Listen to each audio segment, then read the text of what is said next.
व्यवस्थापन पनि पहिले हुनु पर्यो कि नै खालि तोडफोड गर्ने हुनुपर्ने हो एक अरू काम गर्नुहुन्न के मिलाएर गर्नुपर्छ खै म्यानेजमेन्ट के छ प्लानिङ जनतालाई के छ सूचना दिएछ यहाँका राजनीतिकहरूले खै प्लानिङ गरेको छ म्यानेजमेन्ट भन्नु पर्दैन कि म यो गरिरहेको छु जनतासँग साकार गर्नु पर्दैन त्यो पनि मनमानी गर्ने हो नेताहरू सूचना त दिएको थियो नि जनताले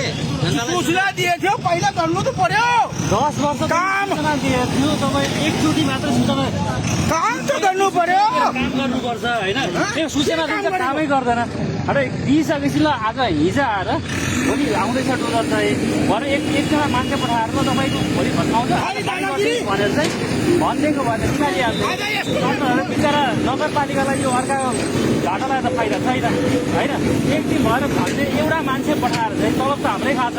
एउटा मान्छे पठाएर तपाईँ खाली गरिदिनु भने 2-4 रुपियाँ भए पनि मान्छे बस्थ्यो कसैको सटर काट्दै हाल्छ कसैको के गर्दै हाल्छ मान्छे घाटा लगाइदिएर यहाँ भाइरल गरेर चाहिँ नेपालगञ्जको मेयर चाहिँ बालेन बन्यो भन्ने मान्छे भएको छ होइन काम गरेको राम्रो हो गर्नुहोस् हामीले त एकतिसै फाल्नुहोस् न फालिदिन्छौँ होइन नेपालगञ्ज राम्रो भन्छ त्यसलाई बनाइदिनु नि पर्यो नि होइन व्यापारीले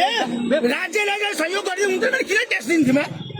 त्यो समय दिइरहेछ बराबर ट्याक्स दिइरहेछ हामीले सरकारले चाहिँ स्थानीय सरकार भने हाम्रो सरकार बनाउने होइन हाम्रो राजा भएर चाहिँ यिनीहरूले हामीलाई चाहिँ पेल्ने त भयो हामीले चाहिँ यिनीहरूलाई राजा बनाइयो होइन हामीसँग सहकार्य गरेर एक दिन दिएर 1 घन्टा त बोल्न टाइम त 1 घन्टा त दिनु राजा भइगयो भैया किन आउँछ हामीसँग साकार गर्ने हम व्यापारीसँग मतलबै छैन व्यापारीको नराजको मतलब छ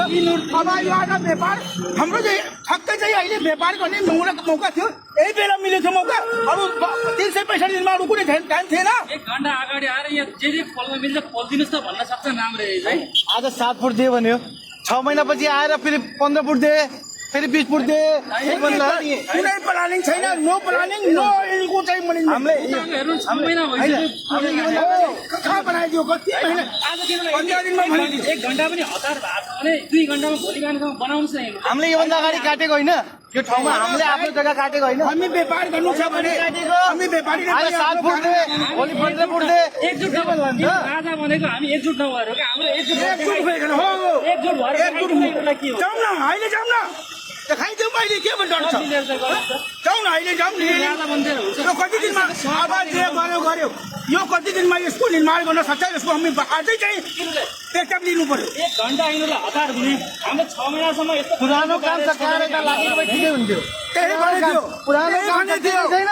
नयाँ काम चालु धम्बोजी चौकबाट पहिला काम सम्पन्न गरेर आउँछौँ त्यसपछि धम्बोजी पछि गर्ने हो काम गरेर भनेको थियो भनेको हो 21 होइन 50 छोडिदिनु पर्यो 50 छोडिदिनु काम गरौँ न पहिला भन्ने बेला यही भनेको हो पहिला हामीले धम्बोजी चौकदेखि उहाँ गर्ने हो गर्ने हो त्यहाँदेखि फेरि यता